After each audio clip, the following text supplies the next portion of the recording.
ছোট্ট বন্ধুরা, এখন আমরা শিখব শরীরের বিভিন্ন অঙ্গের নাম বাংলা ও ইংরেজিতে। চলো তাহলে শুরু করি। এটা হলো মাথা। মাথাকে ইংরেজিতে বলে হেড। হেড মানে মাথা। মাথা আমাদের মস্তিষ্ক এবং মুখমণ্ডল ধরে রাখে। এটা হলো চুল। চুলকে ইংরেজিতে বলে হেয়ার। হেয়ার মানে চুল। চুল মাথায় জন্মায় এবং দেখতে সুন্দর লাগে। এটা হলো চোখ। চোখকে ইংরেজিতে বলে আই। আই মানে চোখ। চোখের সাহায্যে আমরা পৃথিবী দেখতে পাই। এটা হলো কান। কানকে ইংরেজিতে বলে ইয়ার। ইয়ার মানে কান। কান আমাদের চারপাশের শব্দ শুনতে সাহায্য করে। এটা হলো নাক। নাককে ইংরেজিতে বলে নোজ। নোজ মানে নাক। নাক আমাদের শ্বাস নিতে এবং ঘ্রাণ নিতে সাহায্য করে। এটা হলো ঠোঁট। ঠোঁটকে ইংরেজিতে বলে লিপ। লিপ মানে ঠোঁট। ঠোঁট কথা বলতে এবং মনের ভাব প্রকাশ করতে সাহায্য করে। এটা হলো দাঁত। দাঁতকে ইংরেজিতে বলে টুথ। টুথ মানে দাঁত।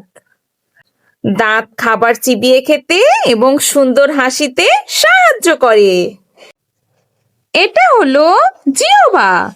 জিহ্বাকে ইংরেজিতে বলে টং। টং মানে জিহ্বা। জিহ্বা খাবারের স্বাদ নিতে এবং কথা বলতে সাহায্য করে। এটা হলো হাত। হাতকে ইংরেজিতে বলে হ্যান্ড। হ্যান্ড মানে হাত। হাত কোনো কিছু ধরতে বা তুলতে সাহায্য করে। এটা হলো পা। পাকে ইংরেজিতে বলে লেগ। লেগ মানে পা।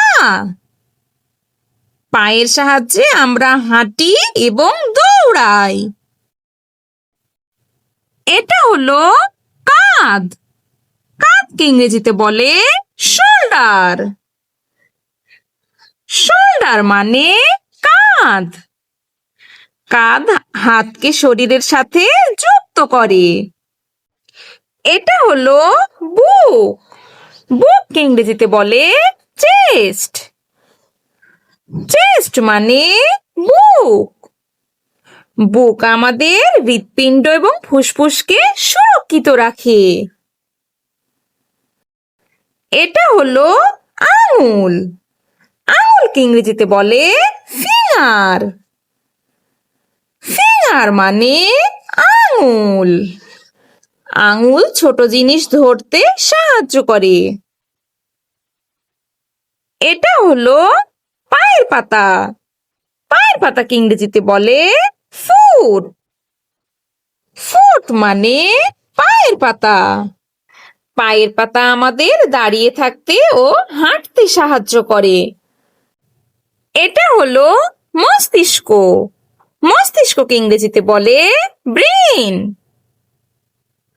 ব্রেন মানে মস্তিষ্ক।